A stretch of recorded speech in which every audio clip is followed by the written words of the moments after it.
Great. Welcome back to the mathematical physics seminar. This week we're talking about modules over semisimple rings. So I'm going to start by recalling some basic notions about rings and things like that, and then I'm going to jump right into Serge Lang's algebra section, blah-de-blah-de-blah-de-blah, which is specifically about modules over semisimple rings. The point that I'm trying to get to today that we need when we're going to keep talking about Clifford algebras, when we talk about representations of Clifford algebras. So we saw, recall, maybe I recall it over here, so that these Clifford algebras over the real numbers in degree Rs is isomorphic to either the real numbers, complex numbers, or the quaternions, some n by n matrices over these things, or the direct sum of two copies of n by n matrices. So depending on what exactly are your R and S, you might have just some real matrices, complex matrices, quaternionic matrices, or you might have two copies of those rings. So in ring terms, these algebras are what's known as simple algebras, or the matrix ones are. Adding two of them together, we're going to see this is something called semisimple because it's just a sum of two simple things. And the representation theory of simple algebras is nice. There's only one irreducible module up to isomorphism. So that's the result that we're trying to get to today. Eventually, just by going through Serge Lang's classical textbook, it's a standard argument now. And so I just didn't want to leave this huge glaring gap, and I also want to kind of take a break for a week and not have to think too hard about Clifford algebras. Just go back to basics, thinking about rings and stuff. Okay, so this is kind of recall Clifford algebras, recall what's the motivation for what we're doing. So let's go into it. So I'm just going to motivate rings in a really weird way. We motivate groups by thinking of bijections from a set back to itself. We can always compose two bijections and get a new bijection. Every bijection by definition is invertible, so this is where the invertibility property comes from for groups. Associativity just comes from associativity of functional composition. So whenever we're thinking about groups, kind of in the back of our minds, we're thinking, okay, these things come from the structure of the set of all bijections on a set. If you stop requiring these bijections to be invertible and just think about functions, you recover something called a monoid. And in fact, this is a unital monoid. So if you just take all functions from a set back to itself, you can still compose, but not everything's necessarily invertible. But there's always a function, namely the identity function, I'll write that down explicitly, which doesn't do anything to any other function. It acts as a neutral element for this monoid. So when we're thinking about monoids, specifically unital monoids, we have in the back of our minds functions from a set back to itself. So much more things than just bijection that can behave much worse. So just for fun, let's observe that if we start with any group and we take particularly functions from any S set into a group, we can form a new group structure on the set of functions by just applying the group structure pointwise. For every S, we define the value of the new function, F composed with G, using the same symbol as the underlying group operation to just be the pointwise product. So that's great, that's a group. What if we were to add more structure to our functions and consider just group homomorphisms? Oh, where H is a group. So I need to be more careful about my symbols here. So here's the composition in G. This is the composition in H. So I'm going to be much more careful. This is the H composition. This is the G composition. Okay, and so, right, what happens? If we take a group H, then we can think about group homomorphisms, which have more structure than just functions, and try to compose two of them together. So we want to compose, so the composition is going to be defined using G, but all of these functions have the extra structure that they are homomorphisms. So what is this function composed, right? We use the composition of G to make a new function. We're testing to see if it is now a homomorphism on H using the composition rule for H. So here let's take X, Y are elements of H, be explicit, and just unravel it.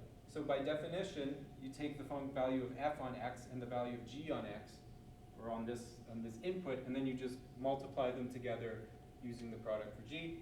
And by definition, f and g are homomorphisms, so take this h composition and turn it into a g composition. So we end up with this product in g of four things: f of x, f of y, g of x, g of y. In order for this to be a homomorphism, it has to distribute over this h composition. So this h has to turn into a g composition. So if we apply the definition again, we get this. So notice that there's this glaring discrepancy between these two expressions that we need to be equal. So this composition is a homomorphism only if gx fy equals fy gx for all xy. So in particular case where if G is abelian, then the group homomorphisms from any other group H doesn't have to be abelian, but because you're mapping to an abelian group, it factors uniquely through the abelianization. So you might as well assume that H is abelian anyway. So the group homomorphisms from H to an abelian group is again an abelian group. So that's very, very good. So in order to go from this idea of like adding extra structure to our set of morphisms, you have to assume that this thing is abelian. And there's probably some Ekman-Hilton argument shoved in there somewhere secretly that I couldn't figure out, but there's going to be one. So in particular, let's consider group homomorphisms from G to G, and I'll just call this end subgroup, just say endomorphisms from G to G, where G is an abelian group. So on one hand, we just said that this is an abelian group, all of the group homomorphisms from G back to itself. On another hand, since this is also just functions from a set back to itself, this also forms a monoid. So endomorphisms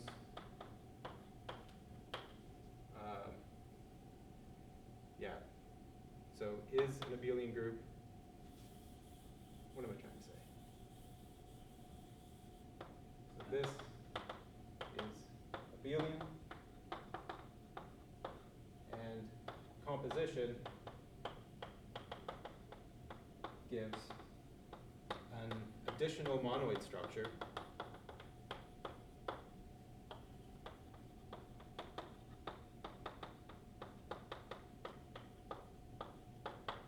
and in particular, since all of our functions were chosen to be group homomorphisms, we get that if you take, say, f composed with the sum of two functions g and h,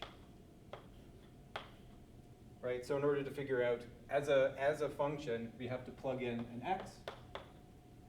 So by definition, what is this? Well, the monoid structure is just composition. So this is f composed of, so you do whatever this function does and then plug it into f. So this is g plus h of x, and then plugged into f. G plus h of x is defined to just be the sum of g of x and h of x. So I'm switching to plus because it's an abelian group. F is defined to be a homomorphism, so that distributes right over. And if you unpack, you find out that this is f composed with g plus f composed with h on x. So i.e., the compositional structure distributes over plus. So this is the fundamental idea for a ring, is having this abelian group structure plus an additional monoid structure that distributes over it.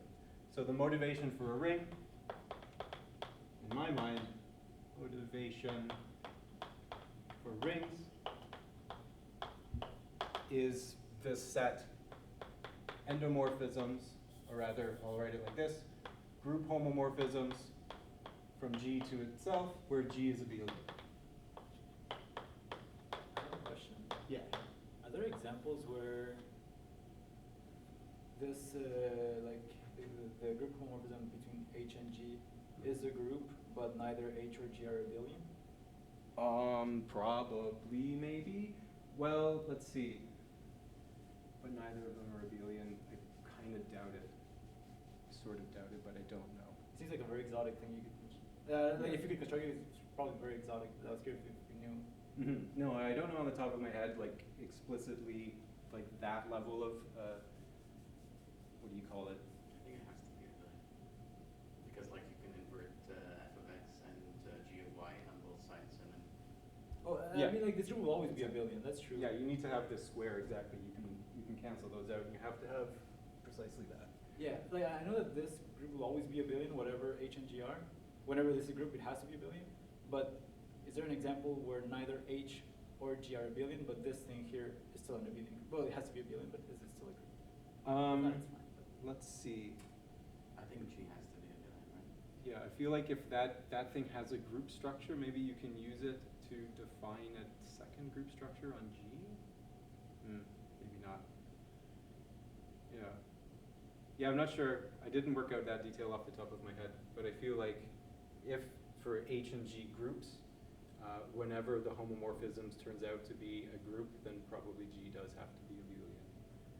I'm wondering, like I tried to work out, there's probably an Ekman-Hilton argument, like really cleverly stuffed in there, but I just didn't have enough time to think about it today.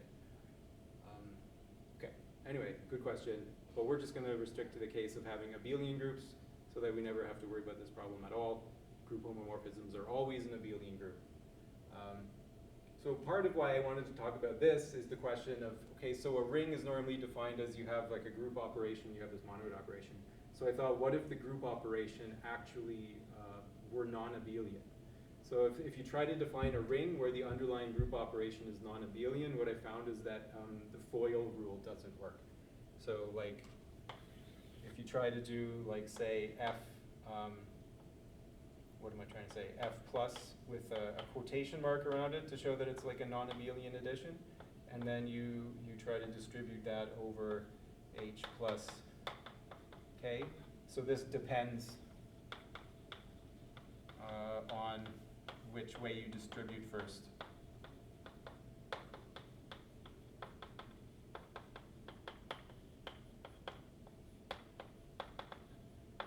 So you would either use the fact that this is a homomorphism and distribute over that first, or you use the definition of what it means to add them together and distribute over that first.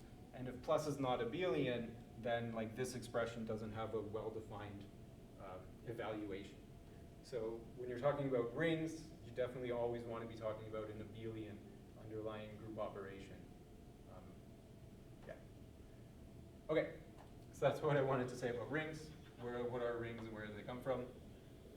They look like the abelian ring, or the ring of group homomorphisms from an abelian group back to itself. Okay, so let's start talking about modules over rings. Hope that I didn't forget to talk about anything. Okay. So if you've seen representations of groups before, what you do is you say, okay, I want to have a space, or even group actions, you want to have a space that the group acts on like a group. And so what you do is you consider all of the automorphisms of that object, which just like the bijection set over there, that automorphism set gives you a group structure under composition, as long as composing two equivalences gives you a third equivalence. And then a representation or a group action is given by choosing a group homomorphism from your G to this automorphism group that acts on this object. And so for a representation, the automorphism group is, well, you can take all homeomorphisms of some vector space, but you in particular restrict to those homeomorphisms which are also linear maps. And so your group representation goes from your G to the group of linear isomorphisms of your vector space. So for a ring representation, it's similar. You want to have something that the ring is acting on like a ring, in much the same way as a group action, you have something that the group acts on like a group. And so, at least for abelian groups, we already have a canonical thing that acts on the group like a ring, and so we can define our ring module that way. So, an abelian group, let's say, so R, a ring, I guess I haven't defined a ring, so I'm just going to write my fever dream definition. A ring is a unital monoid in the category of abelian groups. So if this is weird language to you, just think that it's an abelian group with an extra additional structure that acts on the ring through abelian group homomorphisms. So this is my ring. What's a module over a ring? So a left R module is a ring homomorphism. Here I'm going to make the restriction that this is a unital ring homomorphism. In order to think about the ring acting on something, we like to think about the neutral element as doing nothing. Because in particular, the neutral element of this canonical ring acting on G does nothing. So a left R module is a unital ring homomorphism, rho from R to the endomorphisms of some abelian group. And I think I'll just write a subscript ab to specify that it's an abelian group for some abelian group G. So it acts like a ring through this canonical ring of actions on this group.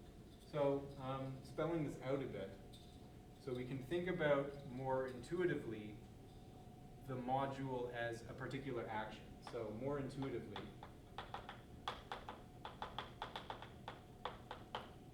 we have an R cross our G mapping to G, and we take a little r and a little g, and we denote this action by r dot g, and define this specifically to mean you take the image of r under this homomorphism, giving you an endomorphism of g, and you just plug in the variable. Okay. And then the fact that r is a homomorphism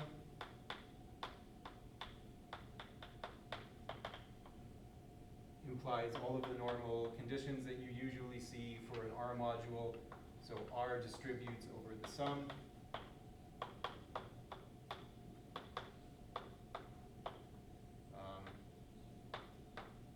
Bullet points, R times 0 equals 0, etc. So you can express an R module in terms of having an action map, which sometimes I like to use a mu for multiplication. So the idea is sort of like, yeah, you could take R here and put an R there, and you'd get normal ring multiplication. A module is just a generalization of that. What if you put any abelian group there? So something where you can add things together, but not necessarily multiply, but you can still multiply in elements from R. So this is what I'm going to think of as a left module. A right module, we're not going to talk about as much, but it will come up.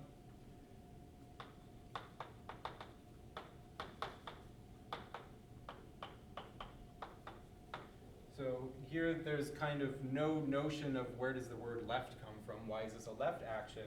This is because composition is always done on the left, right? This is because this thing is saying composition of functions. If you take a big long product and you plug in a little g for it to eat, you eat starting from the right going to the left. But a right action, we might want to have a little g, and we might want to stack things on coming from the right. So if your ring is not abelian, these two notions are different, and in order to talk about something acting on the right, you need to talk about the ring with the opposite product on it.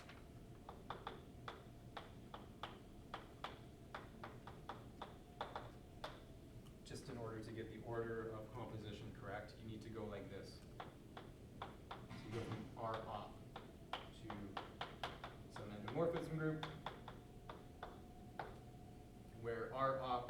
definition of product in R op is just you take the opposite of the normal definition. Okay, so yeah, we'll mostly be thinking about left things because it's somewhat more natural to think about than right actions because we're used to thinking of composition of functions as being from the left. But we do need to also think about right actions sometimes. Okay, and so you can also phrase a right action in terms of this diagram. You just have G on the left of R. And you write out your things appropriately. Okay, so morphism of modules.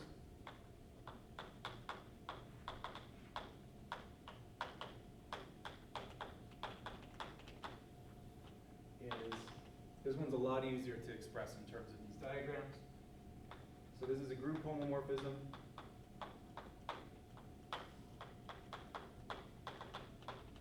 Let's specify our modules. So I'm going to use this idea of acting like this. So let's call this module representation rho. And we have another left module n, and we'll call this representation pi. So given two R modules, a morphism of modules is a group homomorphism F between the groups that we're acting on, such that, well, it's compatible with the actions by the elements of R in a very specific way, which I'll just spell out right now. We have that F of R acting on M, let's say M and M. F of R acting on M should just be the action of R on F of M. Or you can write this down in diagrams. How do I want to do this?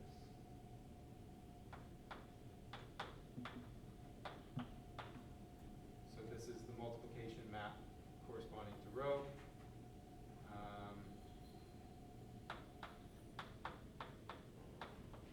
This is the multiplication map corresponding to pi. This is our function f, and this is the identity cross f. So acting and then performing f should be the same as performing f and then acting. So I tried to come up with another kind of compact way of describing what should be a module morphism.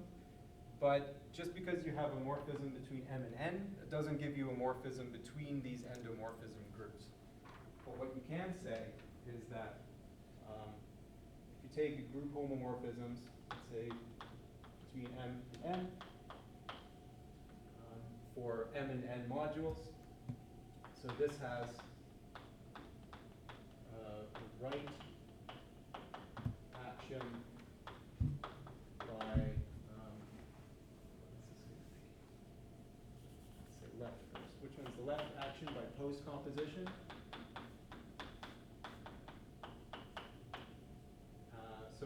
So you take abelian group homomorphisms from M to N. You take an abelian group homomorphism from N to N, and you just compose it. So let's say FG goes to F circle G. So, well, yeah, I've been using that notation too much. Let's say phi sub N is the automorphism of N. Right? You can just stick phi after psi. Do it afterwards. So there's the left action. So I wrote this the wrong way around. Sorry about that. I said left action and then I drew it like a right action, even though it didn't make any sense. So this is where the phi is going to live, the psi is going to live. And the right action, pre-composition.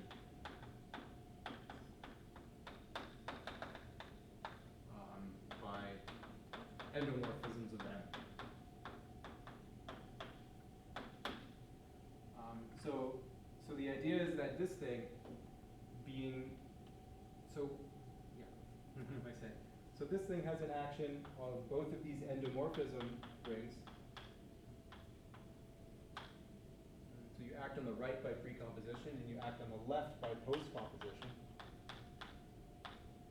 And R has homomorphisms into both of these. So the idea is that these two both give us compatible R actions on this thing, making it an R bi module. And then I think that the morphisms of modules can be expressed as like a co-equalizer of these two actions. So that's just a bonus. This is just something that I noticed. Okay, so those are morphisms of modules. And I think it's probably worth it to say an example, just so we're not in outer space all the time.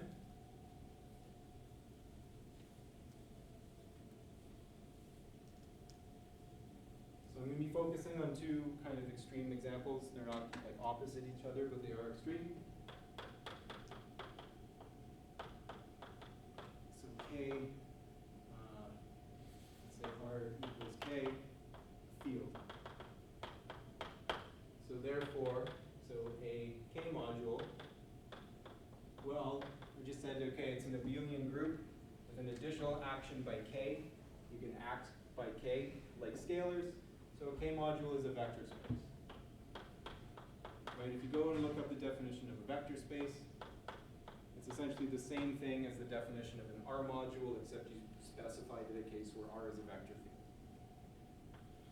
And so,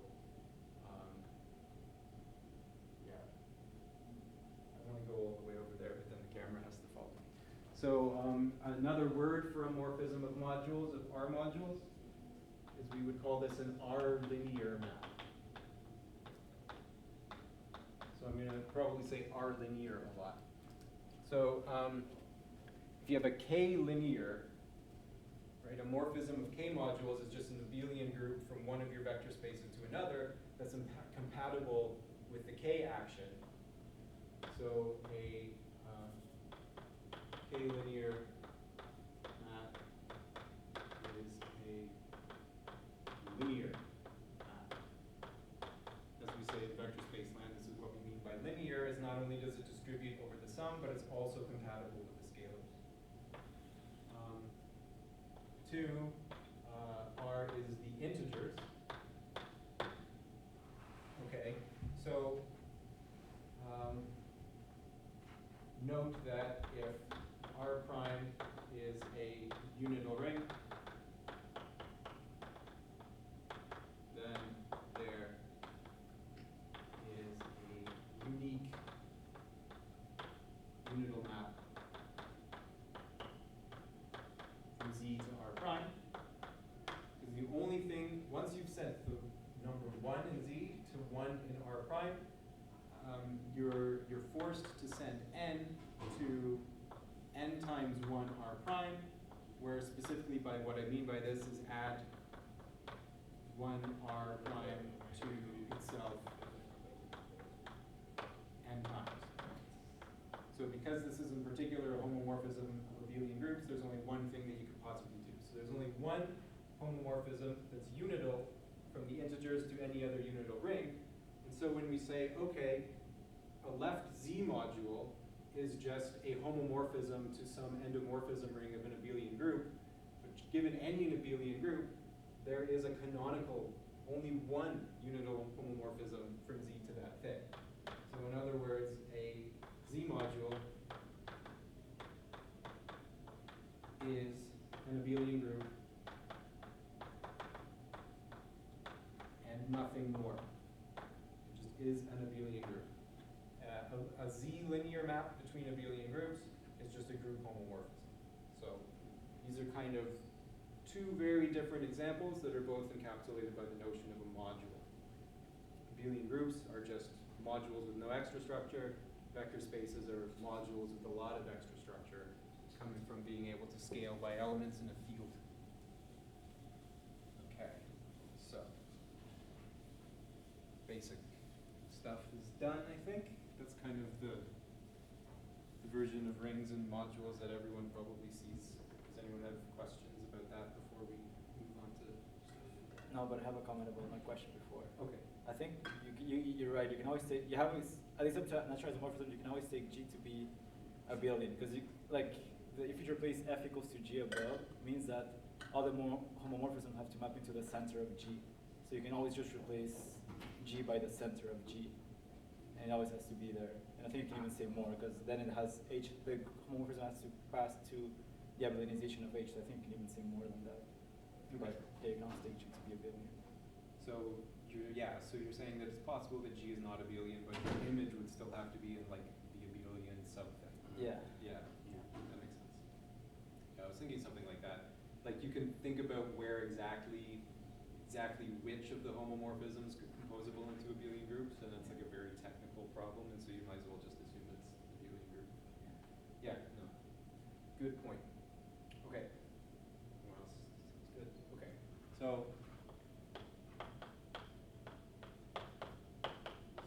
So semi-simplicity, once we hit the definition, we're going to see that it's all about submodules. So I'm just going to define a submodule now. So let's let M be a left R module. And N subset of M, a subgroup. So N is a R submodule. I'll write it like this. If you take N and you act on it by every element of R, then you're still inside of N. So these are subset are equal to. So another word that I'm going to use a lot to describe these things are invariant subspaces. Let's try to borrow some terminology from representation theory.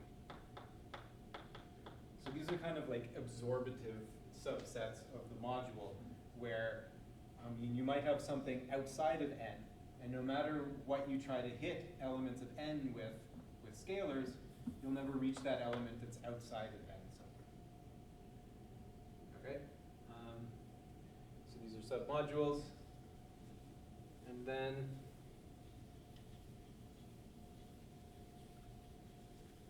I'm going to talk about terminology that I've not seen anywhere. I'm going to say let's let R a ring.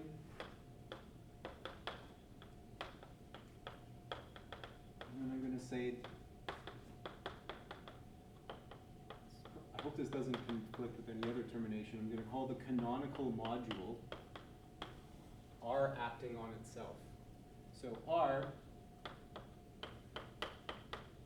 gives us a collection of group homomorphisms of R back to itself, which simply takes a scalar R, and it takes the function that maps R S to R times S. So this is the left multiplication map. So whatever you plug into R, it gives you the endomorphism that multiplies by that thing on the left. So this is the canonical module, R acting on itself through left multiplication. And we're going to say a left ideal of R is a submodule of the canonical module.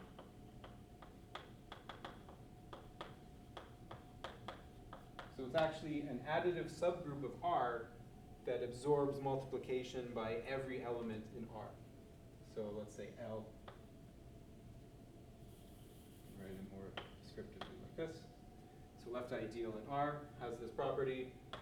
So i.e. in particular, if you take everything in R, multiply the elements in L, you find yourself back inside of L. So in particular, actually, if we take L times itself, we get back in L. So ideals are closed under multiplication.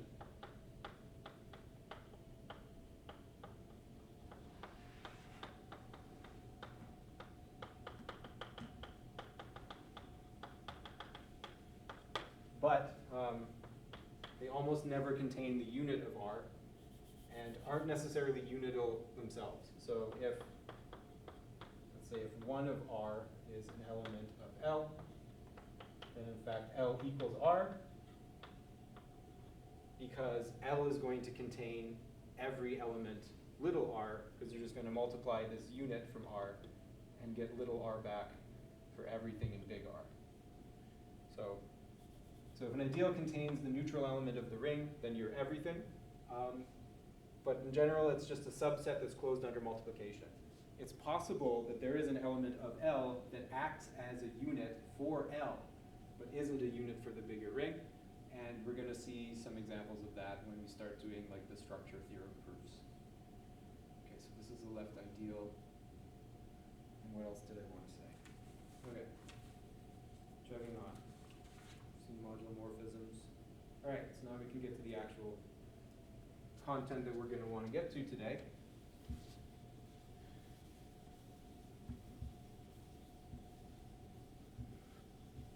Yeah, okay, so I should mention a few things about ideals, or the representation.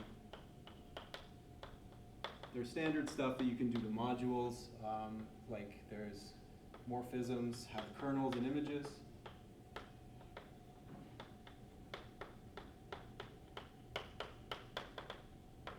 So you can check that if you have a morphism of R modules, the kernel, in terms of the group homomorphism, has an R action that makes it an R module. Similarly, by definition, the image is also going to be an R module. You have quotient modules.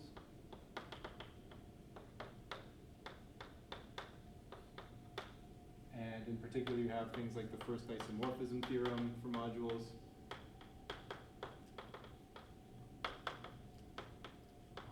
And what's going to be relevant to us is you have direct sums of modules. So this category forms an additive category. You can direct sum things together. So like R acting on, say, M plus N. You have an R acting on a pair M and N, where these are both R modules separately. This would be R times M, R times N. And this gives an R module structure on this sum. And so in order to understand kind of the structure theory for modules over a particular ring, you want to think in terms of, given any module, is it possible to decompose it as a direct sum of easier modules? And the whole definition of semi-simple module is precisely to say, yes, yes you can. So now we get to start defining these things that we're going to study for the rest of the talk. I don't think we're going to go over time today. I've already wasted as much time as I can. So let's just write down the definitions and go. Okay, so in our module, M is simple if the only submodules are 0 and M itself. So there's no non-trivial submodule that absorbs things. Everything that's absorbative is either 0 or M. So one way of saying what this is like, so for instance, R acts transitively. Well, that's not quite, no, not quite right. Yeah, suppose that it did. So suppose in particular if R did act transitively on non-zero vectors, then M would have to be simple.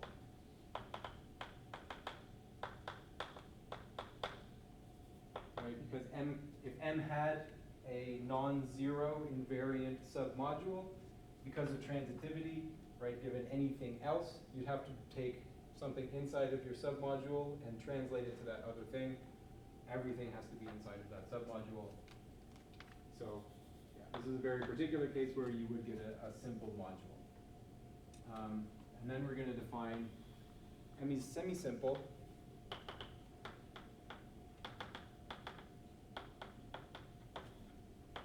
If it satisfies any of the three equivalent conditions.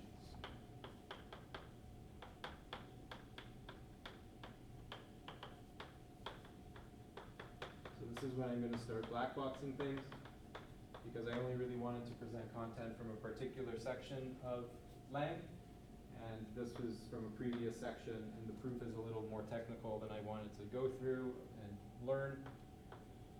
So I'm just going to cite it. Encourage you to go look it up. So here's the 3 equivalent conditions for being semi-simple. First is that M is the sum over I in some index set of Si, where all of these Si's are simple modules. The second equivalent condition is that, well, if you can do this with a sum, you can actually do this with a direct sum.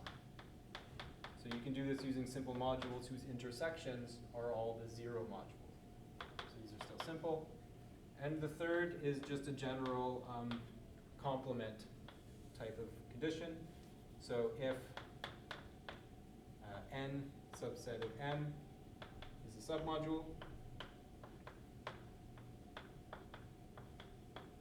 there's another module n perp, not necessarily perpendicular in any sense, but just forms a complement, so that our module M is actually the direct sum equal to the direct sum of n. Try this better. N and n perp. So these 3 conditions are equivalent, which is already very interesting, being able to go from a general sum of simple modules to an orthogonal sum. And this is also the same as just saying that every simple module, not even a simple module, just any submodule, has some submodule that is a complement. So you see this in vector spaces. You know, you can always choose a vector space complement. This comes down to the fact that any linearly independent set of vectors can always be extended to a basis. That's the fact from linear algebra that makes sure that modules over K are semi-simple. So example, K field. So K, the canonical action of K on itself is simple. Why is that? Because K acts transitively on its non-zero elements. So if U is not 0 in K, let's say V is also not 0, then V equals the action from the left by V U inverse acting on U. So by transitivity on non-zero elements, this ends up being a simple module. And linear algebra from undergrad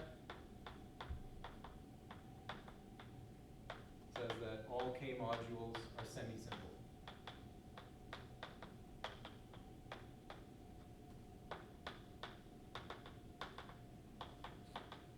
So V is a big, big, big direct sum over some possibly huge index set of copies of K.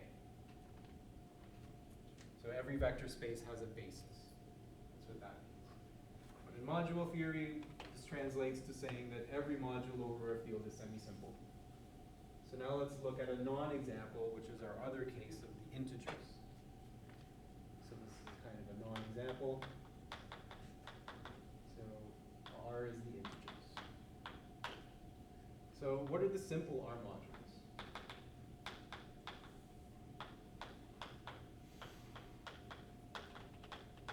So these are things that have no invariant submodules. Okay, so to be simple, okay, yeah, I'm not going to waste a lot of time reasoning through this. If you reason through this, you can figure out, okay, the first step is that, say M, so M is singly generated as an abelian group, so there's a single generator of M. Another thing is that M has to be torsion.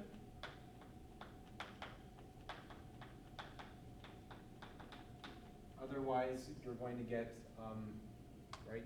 So Z itself has a lot of invariant submodules.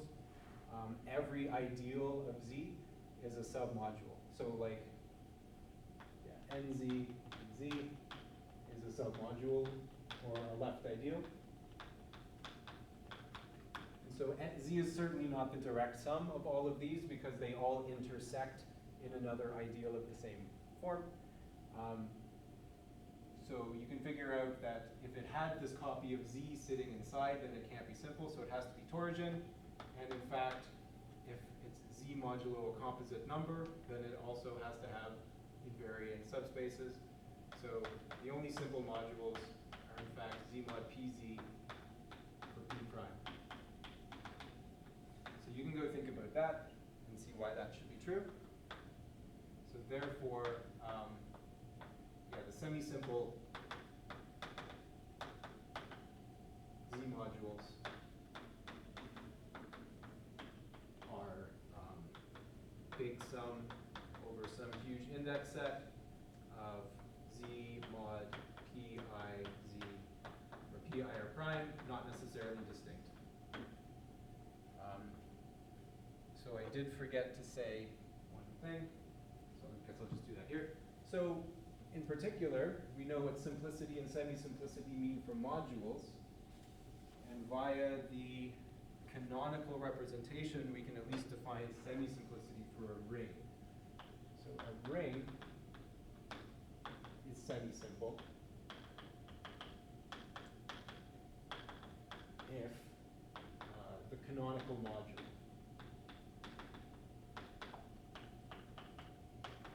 is semi-simple.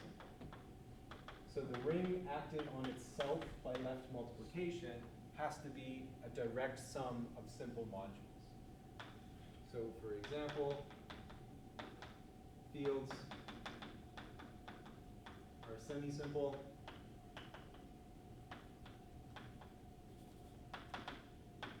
They're actually semi-simple in a very strong sense because the canonical module is actually a simple module. So you're tempted to say that a ring should be simple if the canonical module is a simple module.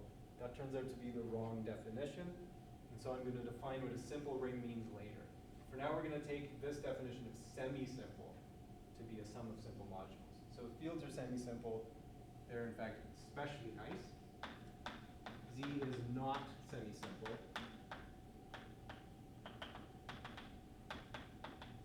because all of the semi-simple modules are purely torsion, and Z has no torsion.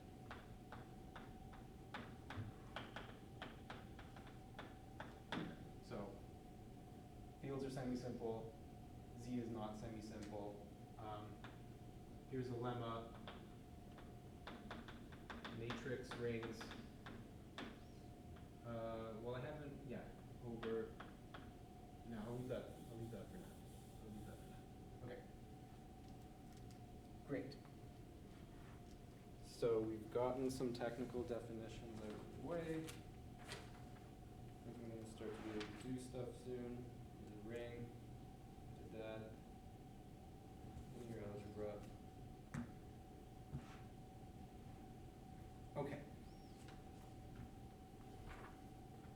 Okay. So I've given one black box, which was that the three conditions that I wrote down for semi-simplicity of a ring are all equivalent. So I'm going to give the second black box. Proposition 2.2 from this section of Lang's book. I hope I wrote down which section it was. No, of course I didn't. That's okay.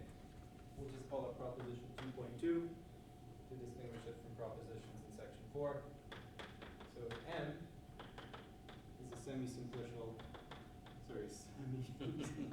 semi-simple, oh no, it's over now. I'll never say it right again. Semi-simple R module. Then two things, all submodules are semi-simple.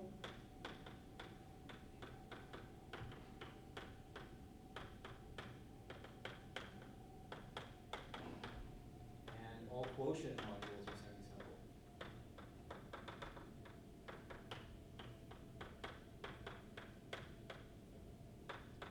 And this is also going to be another of these little technical fiddling around type arguments that I didn't really want to learn very much. So I'm just going to drop that there and then start to use it in developed a nice theory that we're actually going to use in section 4.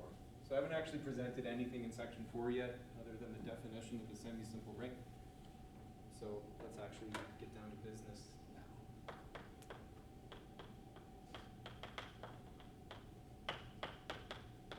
So if you have a semisimple ring, if the canonical module is semisimple, does that tell you about other modules? Yes. If R is semisimple, every module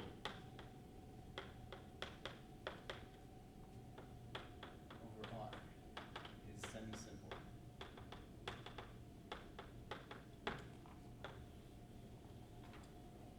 Proof is that every module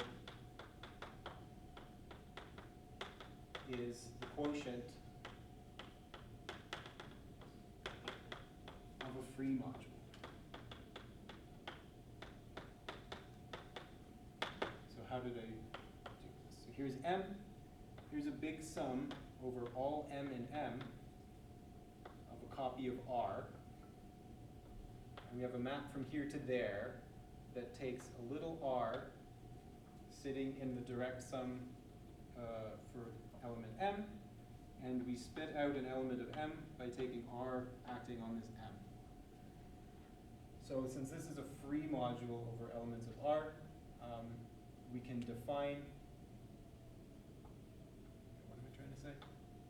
Yeah, so for a fixed M, this is giving us a homomorphism from this copy of R to M, or a linear map, a group homomorphism of additive groups from R to M. And so since this is a free thing, we can just add all of those things together to get a big module homomorphism from this big free module to M. So this is an R module homomorphism, R linear. And then this naturally has a kernel. So first isomorphism says that M is isomorphic to this big sum of all of these R's, modulo whatever this kernel module happens to be.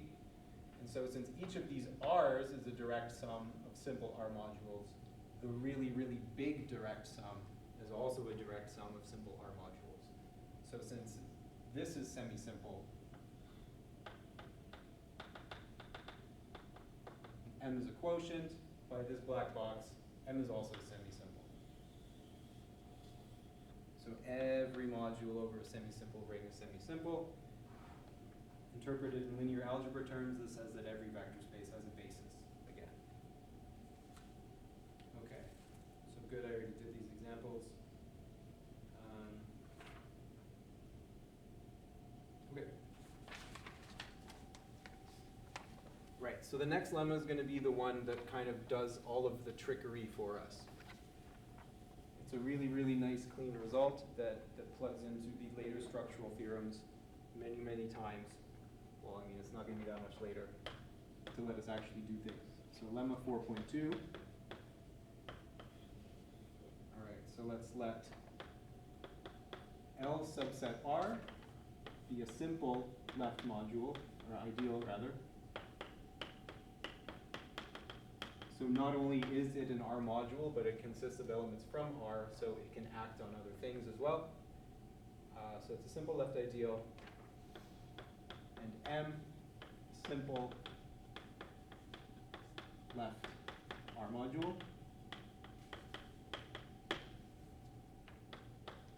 Then, how do I phrase this?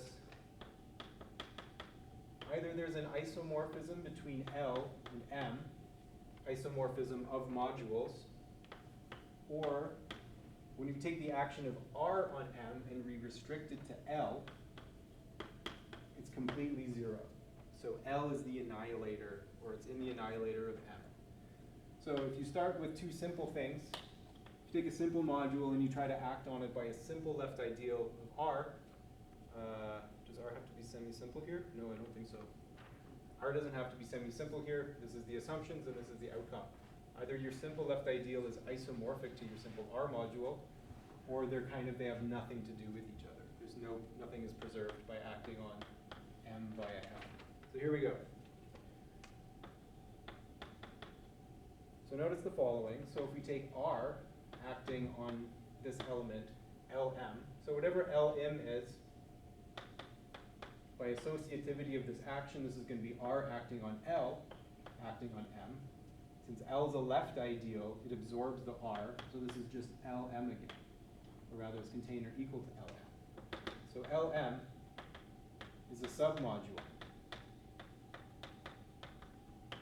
of M. Since M is simple, this means that Lm is either 0 or Lm is all of M. So if Lm is 0, well, we've already taken care of this case, so let's suppose that we're not in that case. So Lm actually is everything. So suppose Lm is everything, and take a y in M so that L of y is not equal to 0. Yes. So then we're going to play simplicity game again. So yeah, this is the simplicity. So now, since Ly is also non-zero left submodule, again, we get that Ly must be equal to M. Yeah? Why did I write E? It's okay, I meant M. Okay, so now we're almost done. Now we can just define a map from L to M just by acting on Y.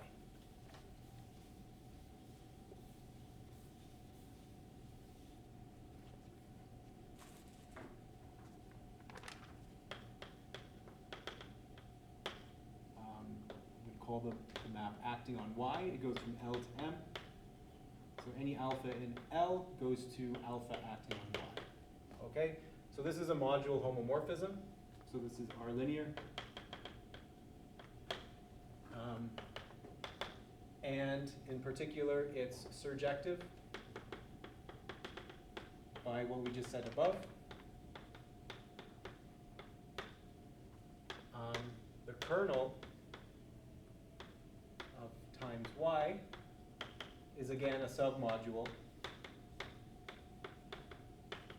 of L, even a sub-left ideal, but we've assumed that L is simple. So for the third time, we're going to use simplicity. The first two times we used simplicity of M. This time we're going to use simplicity of L to say that kernel of this is either 0 or L, but it's non-zero. The map that we're talking about is non-zero. So therefore, the kernel is equal to 0. So therefore, times Y is injective as well. So it's an isomorphism of R modules. Right, so it's a really simple proof. Haha, pun intended. We use simplicity 3 times. One, we use simplicity for M in order to get this map to M and see that it's surjective. Then we use the simplicity of L in order to get that this map was injective, giving us this isomorphism. So as soon as it's not 0, simplicity just really kicks in and says, okay, well, it has to be everything. Okay, so this is the little technical trick that's going to make the rest of the argument work. So now what we're going to do is take an arbitrary semisimplicial ring. Semisimple ring. Maybe I should talk about semisimplicial sets next. Okay, so we're going to take an arbitrary semi-simple ring, and we're going to try to decompose it into a bunch of left ideals and build a structure or theorem out of this idea. So I think I'm just going to do it, and then we can think about it later. So here's how Lang proceeds. So let Li, let's actually let R be a semi-simple ring. So again, this means that the canonical module is semisimple, which means that every module is semisimple. And we're going to say let Li, for I in I, be a family of representatives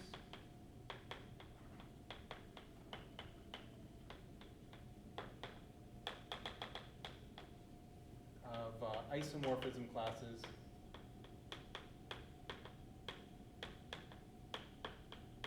of simple left modules.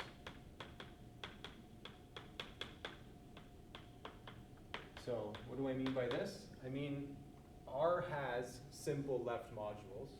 We know that it's semisimple, so in particular it's a direct sum of simple modules.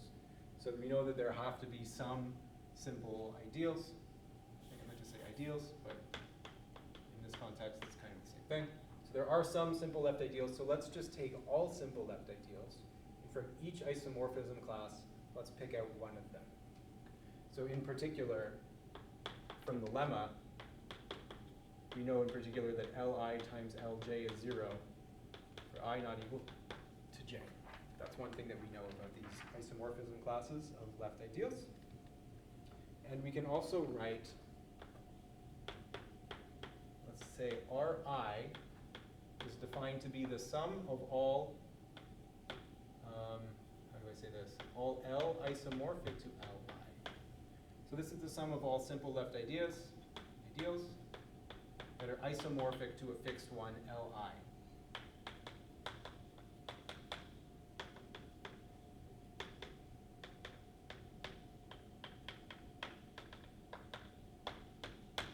So one of our elements in the set. And then we're going to observe also, because of this, that we still have this Ri and this Rj. They are 0, and they're also left ideals, because they're sum of left ideals. And we're also going to note that big R, because every single element of R is contained in some left ideal, namely the one generated by having R acting on that element, it follows eventually that, in fact, every element of R is contained in some simple left ideal. So when you take the entire R is actually the sum of I in our index set of these Ri's. Because each of these Ri's contains all of the left ideals of a particular isomorphism type. So this really big sum is just the sum of all simple left ideals. Everything is contained in some simple left ideal. And so we can write our R like this.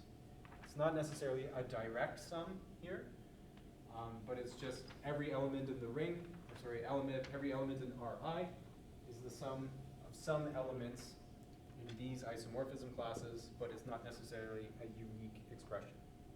Okay. Yeah. By construction, it's a left ideal, but now notice the following.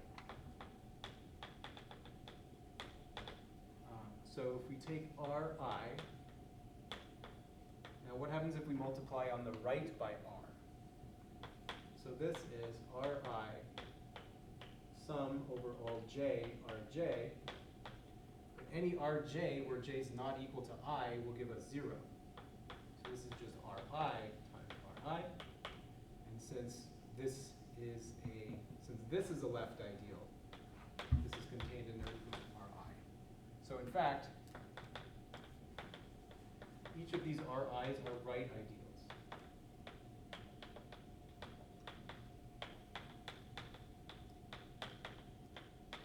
So, i.e., Ri is a two-sided ideal.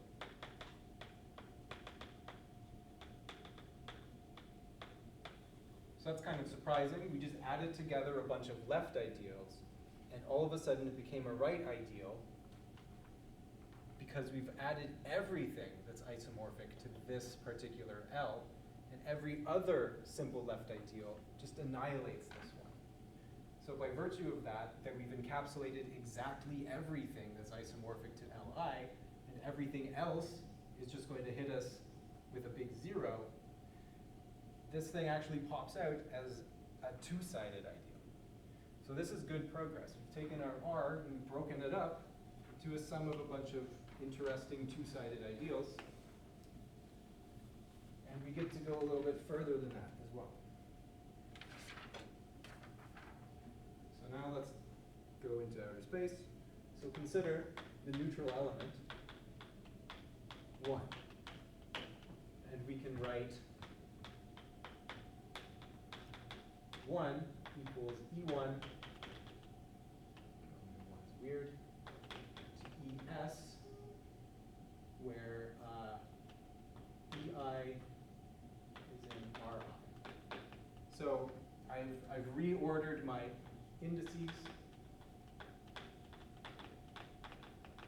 So by virtue of the fact that R is the sum of all of these RIs, anything in R is a finite sum of a bunch of things from these RIs. So in particular, 1 is a finite sum of some stuff from these RIs, and I've decided to rearrange my indices so that the i's that appear in the sum are 1 up to s. That's what I've done by writing 1 in this form.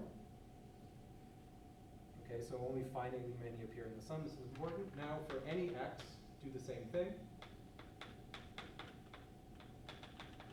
So for any element x in R, we can write x as a big sum again, but I'm not going to use the indices 1 up to s because we don't necessarily know if they're the same indices. So I'm just going to write it generally as a big sum.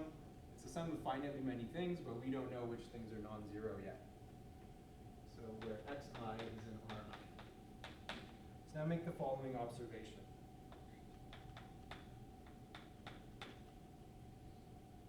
So if we take ej and we multiply it with x, right? The only thing that's not going to give us 0 is the xj, because all of the other xi's are in some other Ri, and we know that we have that they multiply to 0. So this is just going to give us ej times xj, whatever that is. So that's just from applying this formula, multiplying on the left by ej, only the xj thing survives. On the other hand, we can write xj as 1 times xj, because it's the unit, and 1 being the sum of this, well again we just get ej times xj back.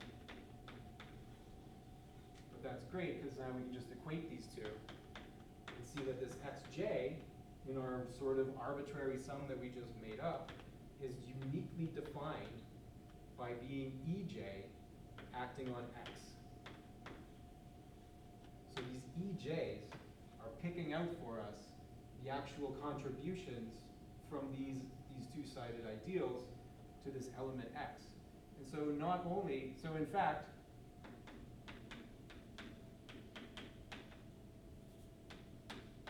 so only I equals 1 up to s appear for x as well.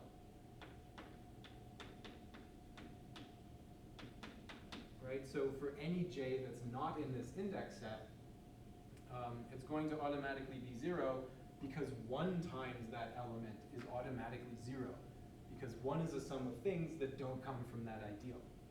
So only this index set appear in this sum for x, and in fact this expression that we have of x as a sum of elements in the Ri, it's uniquely determined by these ej's.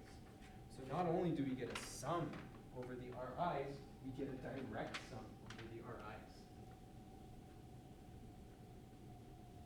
And in fact, only those Ri's where I is from 1 up to s. So,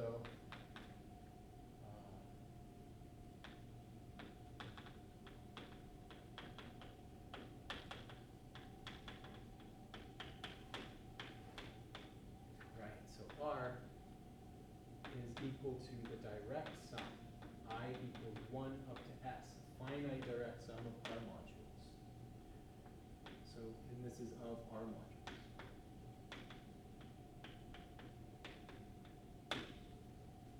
And then moreover, since Ri times Rj is 0 again, take, right, so if we do sum I equals 1 up to s Ri times sum I equals 1 up to s Ri prime, if we take two arbitrary elements of R, because of this property, right, R1 kills everything that isn't R1 prime, R2 kills everything that isn't R2 prime, etc. So you're just multiplying them together coordinate-wise as well. So in fact, R is actually the direct product of these little two-sided ideals as a ring. I did forget to mention something extremely important, is that these EIs, once we know that this is unique, that this uniquely determines these coefficients of x, these EIs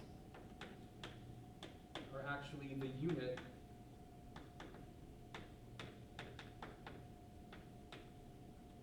for Ri.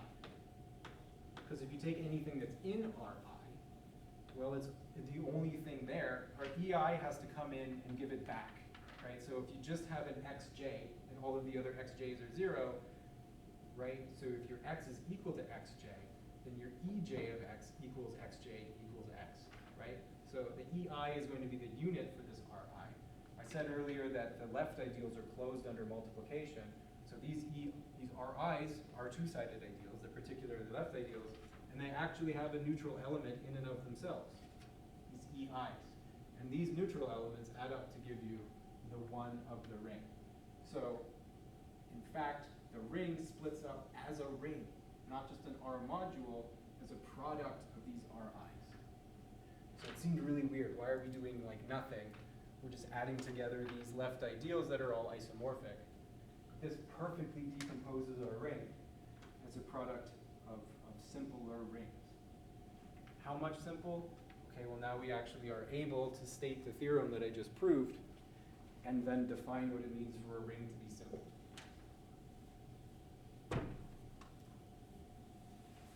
Okay, so what is the theorem that I just proved? This decomposition is unique also up to permutation? Yeah, up to permutation of the i's, essentially. So it all comes down to just grouping together the isomorphism classes of the simple left ideals. Once you've done that, just basically you're just rearranging those. But you have to group everything that's isomorphic together, and you have to include everything that's isomorphic into that same grouping, or else you won't get this, it won't give you this unit. Yeah, so how do I want to say this? So a ring is simple if it only has one isomorphism class of left ID. So in terms of this structure result that we just came up with, a simple ring means that when you come up with your family of the Ri's, there's only one Ri. So R is just the sum of all of that sum of all left ideals, simple left ideals. So instead of just being a product of S things, when you do this decomposition, you do all this theory, you figure out how big is S, you find that S is actually just 1. So this is a simple ring. And so I'll state this big theorem.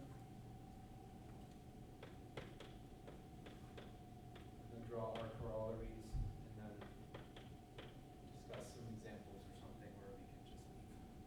So let R be semisimple.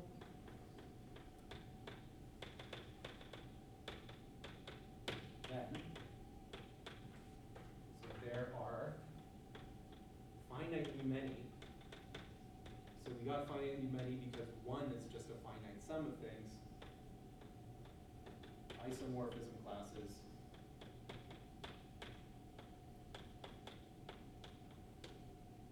of simple left ideals. Let's call them L1 up to LS. Simple, recall, just means that S is equal to 1.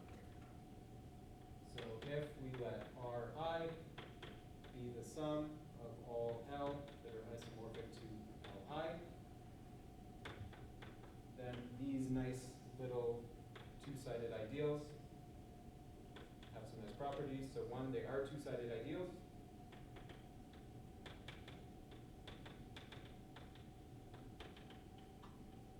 And a simple ring.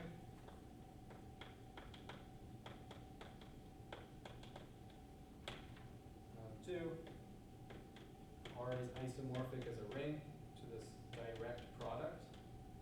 So the ring structure happens coordinate-wise. And if EI is the unit of RI, and the unit of R is the sum of all of them.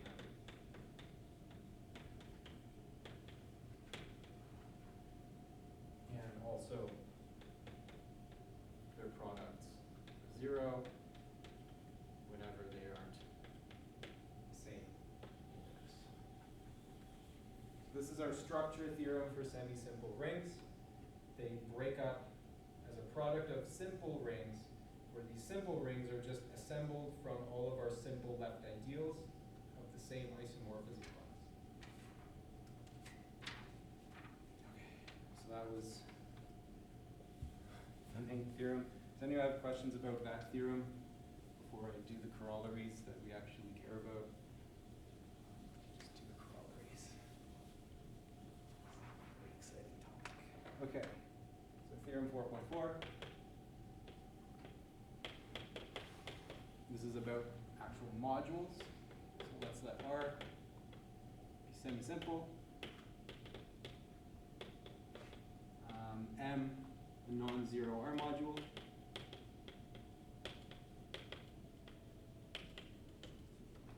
And then we get that E splits up. So this is the sum I equals 1 up to S, RIE. And you can write this a different way by saying this is the sum of just the unit of RI acting on E, where RIE is the sum of simple left submodules that are isomorphic to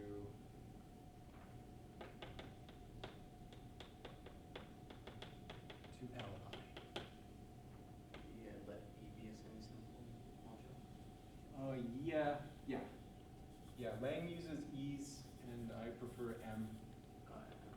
Yeah, good, thanks. Yeah, so every module splits up as a direct sum, where each of these pieces in the module are just sums of left simple submodules that are isomorphic to your fixed class, Li. So the proof basically just follows from this. So now we'll start dumping out these corollaries. 4.5. So just by reading this off, every simple module is isomorphic to some simple left ideal.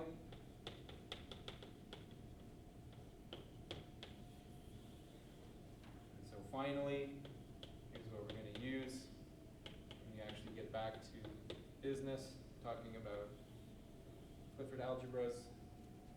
Since this is the main thing, I'm going to not jam it at the bottom of this board.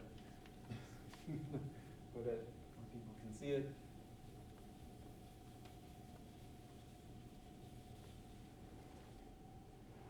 Corollary 4.6. This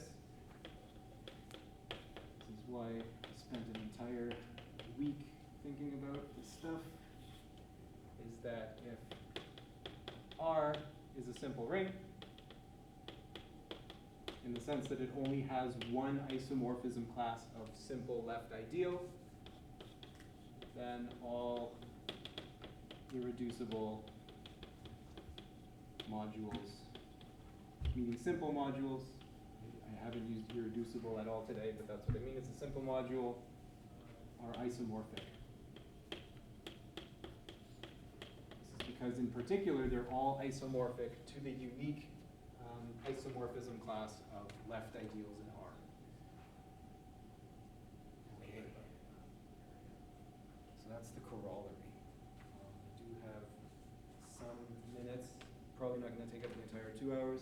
I will not, I swear. But I just want to say a couple of words about examples and also how this relates to a more common definition of being simple. So let's see, how do I want to say this exactly? Which one do I want to do first? Okay, yeah, so let's think about this. So here's a proposition that's kind of classical algebra playing around with matrices. So let R be a ring. Let's let M sub n R. This is n by n matrices with coefficients in R. So then, two-sided ideals.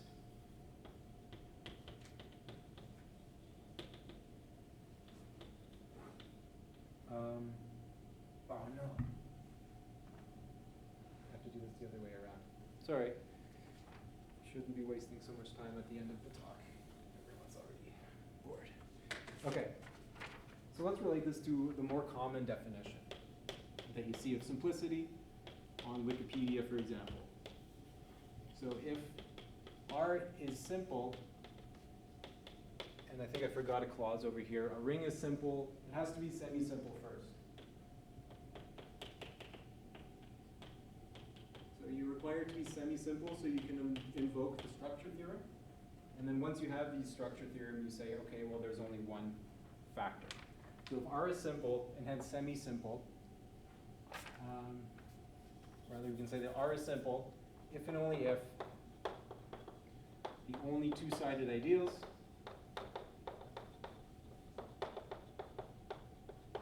are 0 and R.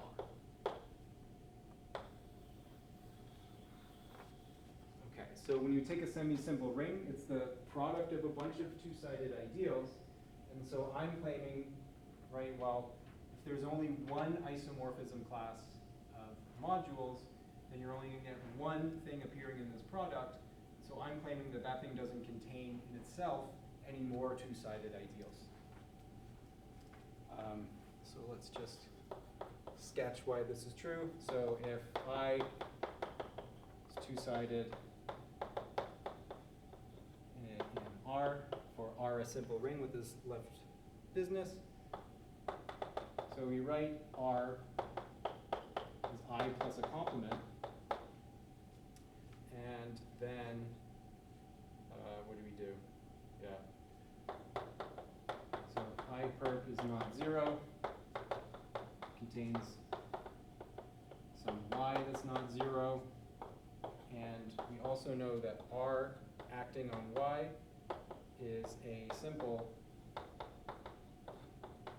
left ideal. It's isomorphic to L, our unique isomorphism class. So since I is a simple module, what is it? It's a simple module, semi-simple. So I being the R is simple, I is a submodule of the semi-simple module, so I is semi-simple, so I is a direct sum of a bunch of simple left modules, but all of them have to be isomorphic to L. Yeah, no, I don't have time to actually go through this argument, sorry. This is true. Do I want to try to rush through it? I've already done half of it, so sure. Yeah, let's do it. So since so we can write I is isomorphic to a direct sum of modules that are isomorphic to L. And I times this module Ry is non-zero, because in particular y is in it, I think. So this is in particular contained in R times y, because I is a two-sided ideal. And it's a simple two-sided ideal, so in fact we get equals.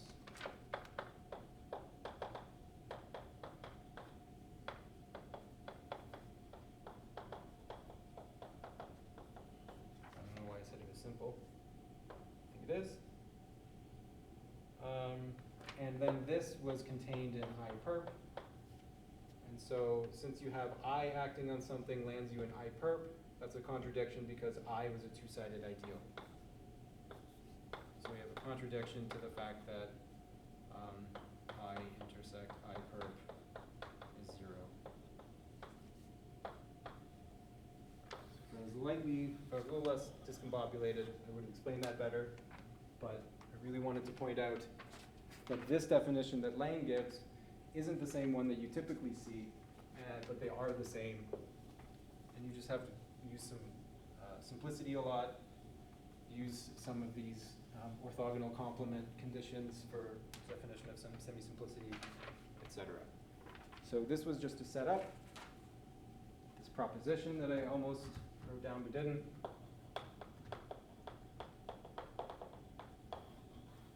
Okay, so R ring and then R matrices into N. So if what was I about to say? So J, yeah, two-sided ideals.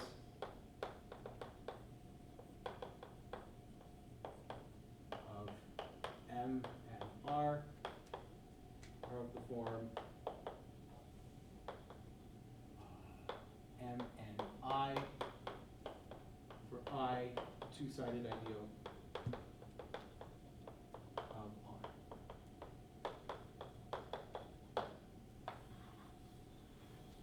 So if you're looking for two-sided ideals of a matrix ring, you have to look no further than two-sided ideals of the ring itself. So the idea is that if J is a two-sided ideal of the matrix ring, you want to let I equal the set of all 1, 1 elements from things in J.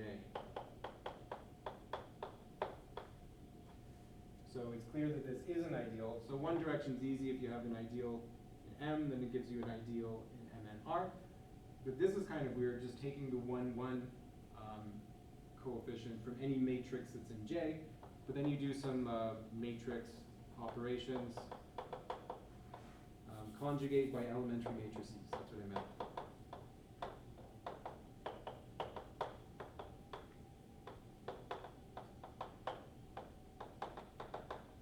So if you go and conjugate by elementary matrices, you can massage the problem to find that J is actually all of the elements of J.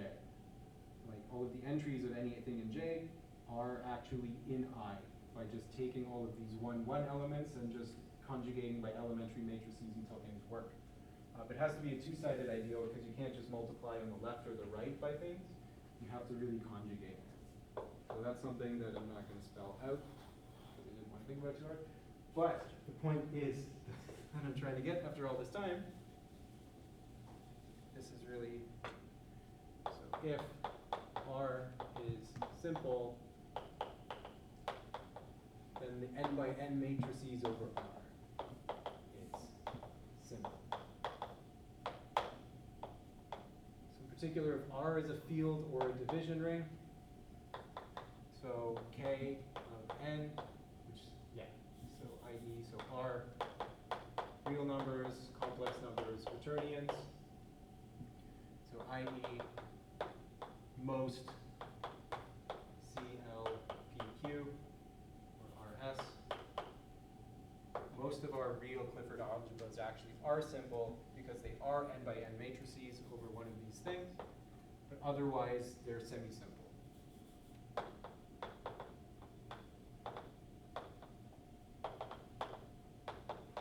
Okay, so just wanted to end by spelling out what are the left ideals in this case.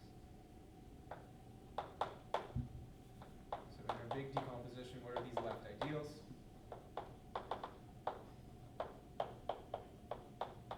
So let's say L, Li, this is contradicting my previous, I'll put it as a superscript.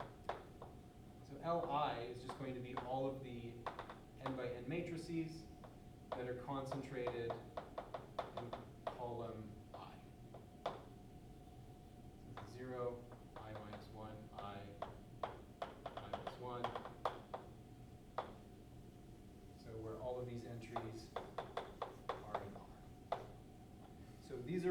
left ideals. You can go and check, these are left ideals.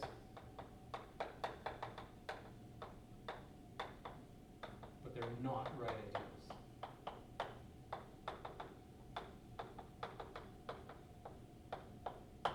So these are the L's that appear. They all have the same isomorphism classes, so Li is isomorphic to just R to the n as a left R module, right? When you're acting on just this column with matrices, it looks exactly the same as you're just acting on R to the n with these matrices. And so these are our Li's that form our thing. This is simple, so it's just the sum of all of the Li's, and the unit, the identity matrix, doesn't decompose into units for these Li's. So these are not subrings, not unit subrings. So for a while I was confused about what are these L's, and then I sat down and I thought about it for the matrix case, and it's kind of, oh, well, here they are. Here they happen to be orthogonal to one another, but I'm not sure if that's true in general. I don't think so. Okay. Yeah, that's it. So I'll stop here slightly early. Okay, I hope that was fun. I hope it was tolerable. I have a good question for this corollary. For the other direction, you need, like, this is an assumption that R is semisimple, right? Because for the other direction, you don't get, oh, no, sorry, no, I'm sorry, proposition here, sorry. Okay. Here you need R semisimple overall, right, for the converse direction? Because for one direction, use semisimplicity, but for the, if the only two ideals, if the only two-sided ideal are 0 and R, you get semisimplicity right away, or do you need to assume overall that R is semisimple? I didn't think about that. Like, if you assume semisimple, I can see why this works. But I don't know if you take that away. Yeah, I'm not really sure, so I think I'll add that in.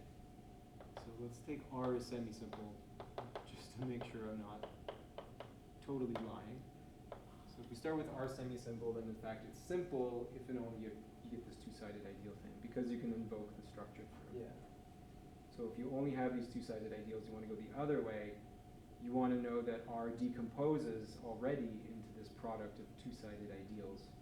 And so if there's only one of them, then there only has to be one isomorphism class of L's.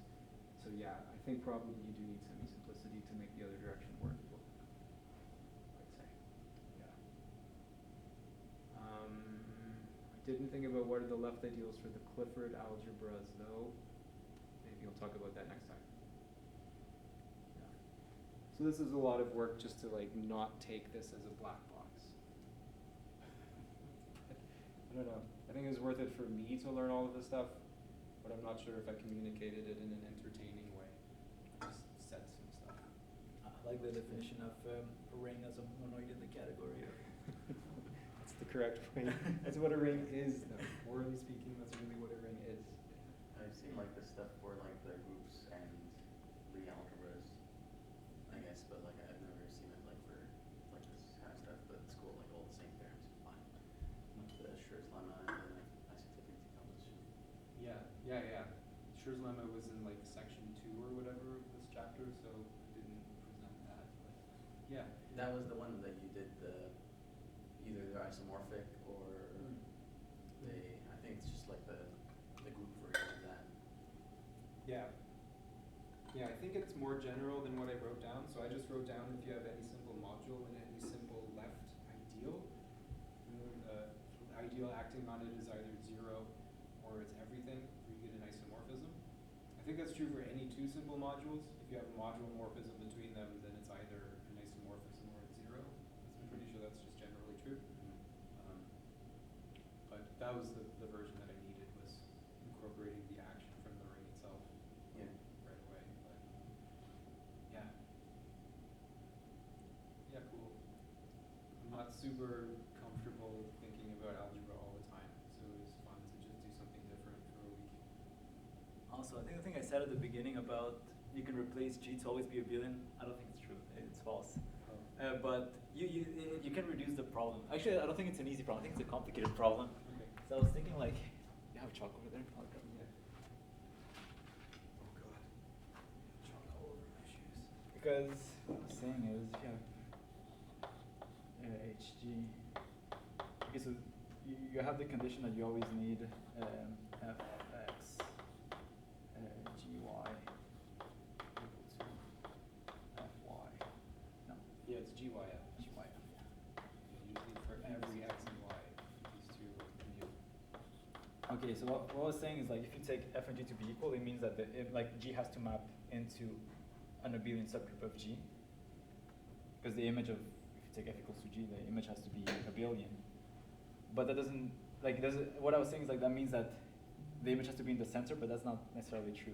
But it does mean that you can replace, I think like up to doing some isomorphism, you can replace this to be the abelianization of G and do this, because at the end of the day, what's going to mean is the image has to be of f has to be abelian. So it has to descend to the abelianization of H.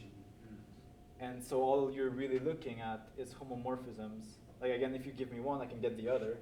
And if you give me another one just by projecting, I can always come back. So I think these two up to natural isomorphism, you can think of them as the same. If you think of a functor, you probably have like some actual natural transformation here. So you can replace H to be abelian, I'm pretty sure. But I don't know if you can, like, you cannot replace H to be abelian, but up to natural isomorphism, these groups should be the same. But I think there might be more structure. I don't see them being like the same always though. Like just going from H to H abelian. Yeah, like I think it's an interesting question. That's what I'm saying. Like it seems like it's close to be able to reduce, but you're not. Because yeah, I also agree. Like you cannot. You see, because yeah, it's like certain functions will like factor through this one. I think that's the idea. certain functions factor through this one. Like what am I trying to say here? Like some functions f are going to have the f of a and b is f of b a for every a and b. Yeah. And then that's definitely going to factor